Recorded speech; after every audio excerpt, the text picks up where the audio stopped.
नमस्कार माऊली हो. आपली संस्कृती या सिरीजमधील 15व्या भागातील आपल्या आध्यात्मिक प्रवासात तुमचं मनापासून स्वागत आहे. माऊली हो, अधिक मास म्हणजेच पुरुषोत्तम मास हा महिना हिंदू धर्मात अत्यंत पवित्र मानला जातो. या महिन्यात केलेली भक्ती, पूजा, दान, नामस्मरण याचं फळ अनेक पटीने वाढतं असं पुराणांमध्ये सांगितलं आहे. पण अनेक लोकांच्या मनात एक प्रश्न कायम असतो, अधिक मासात कोणत्या देवाची पूजा करावी?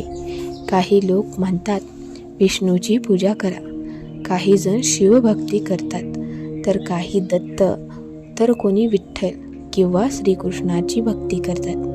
मग नेमकं सत्य काय? आजची ही कथा तुम्हाला या प्रश्नाचं उत्तर देईल आणि सोबतच सांगेल की या महिन्यात केलेली खरी पूजा कोणती असते.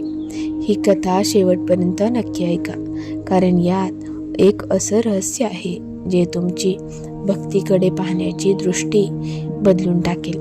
खूप वर्षांपूर्वी एका गावात नारायण नावाचा एक साधा शेतकरी राहत होता. तो खूप भक्तिमान होता, पण त्याच्या मनात कायम गोंधळ असायचा. कारण गावात प्रत्येकजण वेगवेगळं सांगायचा. एक जण म्हणायचा अधिक मासात फक्त विष्णूंची पूजा कर, दुसरा म्हणायचा शिवपूजा केली तर जास्त पुण्य मिळतं. काही लोक दत्तभक्ती करायला सांगायचे. त्यामुळे नारायण गोंधळून गेला होता. एक दिवस तो गावातील जुन्या मंदिरात गेला. मंदिरात शांतता होती. दिव्यांचा प्रकाश होता, घंटांचा आवाज होता आणि विष्णू मंत्र सुरू होता.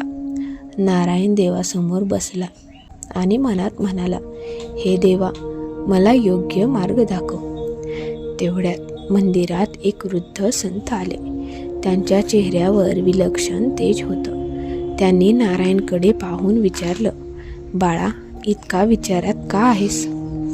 नारायण नम्रपणे म्हणाला, महाराज, अधिक मासात कोणत्या देवाची पूजा करावी हेच मला समजत नाही. संत हसले आणि म्हणाले, तुला वाटतं देव वेगळे आहेत, पण सत्य एकच आहे. नारायण आश्चर्याने त्यांच्याकडे पाहू लागला. संत म्हणाले, अधिक मासाला पुरुषोत्तम मास म्हणतात आणि पुरुषोत्तम म्हणजे भगवान विष्णू. म्हणून या महिन्यात विशेषतः विष्णू भक्ती करण्याचं महत्त्व सांगितलं गेलं आहे. पण याचा अर्थ असा नाही की इतर देवांची पूजा करू नये. शिव, विष्णू, दत्त, कृष्ण, राम हे सर्व एकाच परमशक्तीचे रूप आहेत. माऊली हो, आपल्या धर्मात देव वेगळे नाहीत, फक्त त्यांची रूपे वेगळी आहेत. भावना एकच आहेत, भक्ती एकच आहे. संतांनी नारायणाला एक गोष्ट सांगितली. एकदा अधिक मासाला इतर महिन्यांनी अपमानित केलं, त्याला मलमास म्हणून हिणवलं. तेव्हा तो महिना दुःखी होऊन भगवान विष्णूंकडे गेला आणि विष्णूंनी त्याला स्वतःचं नाव दिलं, पुरुषोत्तम मास. तेव्हापासून हा महिना भगवान विष्णूंना समर्पित मानला जातो. हे ऐकून नारायणाच्या डोळ्यात भक्ती निर्माण झाली. दुसऱ्या दिवशीपासून नारायण रोज पहाटे उठून मंदिरात जाऊ लागला. तो भगवान विष्णूंना तुळस अर्पण करायचा. ओम नमो भगवते वासुदेवाय हा मंत्र म्हणायचा आणि शांतपणे देवासमोर बसायचा. काही दिवसांनी त्याच्या मनात विलक्षण शांतता निर्माण झाली. पूर्वी तो सतत चिंता करायचा, पण आता त्याच्या चेहऱ्यावर समाधान दिसू लागलं. एक दिवस गावातील एक माणूस त्याला म्हणाला, तू फक्त विष्णूंची पूजा करतोस, मग शिवभक्ती नाही का करत? नारायण हसला आणि म्हणाला, जिथे खरी भक्ती असते तिथे देव वेगळे राहत नाहीत. माऊली हो, हीच आपल्या संस्कृतीची शिकवण आहे. देवांमध्ये भांडणं नाही, भांडणं माणसांच्या मनात असतात. संतांनी नारायणाला सांगितलं, या महिन्यात भगवान विष्णूंची पूजा विशेष फलदायी मानली जाते. तुळशी अर्पण करा, विष्णू सहस्त्रनाम वाचा, गीता पठण करा, नामस्मरण करा, पण त्याचबरोबर शिवाला जल अर्पण केलं, दत्त नाम घेतलं, विठ्ठलाचं भजन केलं तरीही पुण्य मिळतंच. कारण खरी भक्ती ही मनातून असते. एका गरीब स्त्रीची कथा सांगितली जाते. तिच्याकडे मोठी पूजा करण्याइतकं काही नसतं. ती रोज फक्त एक तुळशीचं पान विष्णूंना अर्पण करायची आणि मनापासून म्हणायची, हे देवा, माझ्याकडे देण्यासाठी काही नाही, फक्त माझी भक्ती स्वीकारा. काही दिवसांनी तिच्या आयुष्यातील संकट कमी होऊ लागली. ती म्हणाली, देवाने माझ्या फुलापेक्षा माझं मन स्वीकारलं. माऊली हो, अधिक मासात कोणत्या देवाची पूजा करावी यापेक्षा महत्त्वाचं आहे पूजा कशी करावी. जर मनात अहंकार, राग, द्वेष असेल तर मोठी पूजा करूनही फायदा नाही. पण जर मन शुद्ध असेल तर एक छोटासा दिवासुद्धा देवापर्यंत पोहोचतो. आजकाल अनेक लोक विचारतात, कोणता मंत्र जास्त प्रभावी आहे? पण संत म्हणतात, भावना सर्वात प्रभावी आहे.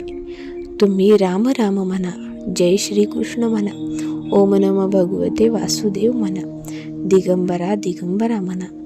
जर मनापासून घेतलं तर प्रत्येक नाम देवापर्यंत पोहोचतं. एक दिवस नारायण मंदिरात बसून नामस्मरण करत होता.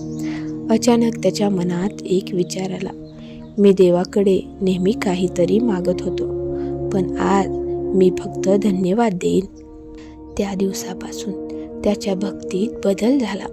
तो देवाकडे फक्त सुख मागत नव्हता, तर देवाने दिलेल्या प्रत्येक गोष्टीबद्दल कृतज्ञता व्यक्त करत होता. माऊली हो, अधिक मासात विशेषतः भगवान विष्णूंची पूजा करण्याचं महत्त्व आहे. पण त्याचबरोबर कोणत्याही देवाची मनापासून केलेली भक्ती वाया जात नाही. कारण सर्व देव एकाच परमेश्वराची रूपं आहेत. या महिन्यात एक गोष्ट नक्की करा, रोज काही मिनिटं देवाचं नाम घ्या. शक्य असेल तर मंदिरात जा, तुळशी अर्पण करा आणि सर्वात महत्त्वाचं, मन शांत ठेवा. कारण खरी पूजा फुलांनी नाही तर भावनेने होते. जर तुम्हाला ही कथा आवडली असेल तर व्हिडिओला लाईक करा, कमेंटमध्ये जय श्री विष्णू नक्की लिहा आणि ओम तत्सत मराठी या चॅनलला सबस्क्राईब करायला विसरू नका. पुन्हा भेटू एका नवीन आध्यात्मिक कथेसोबत. तोपर्यंत जय श्री विष्णू.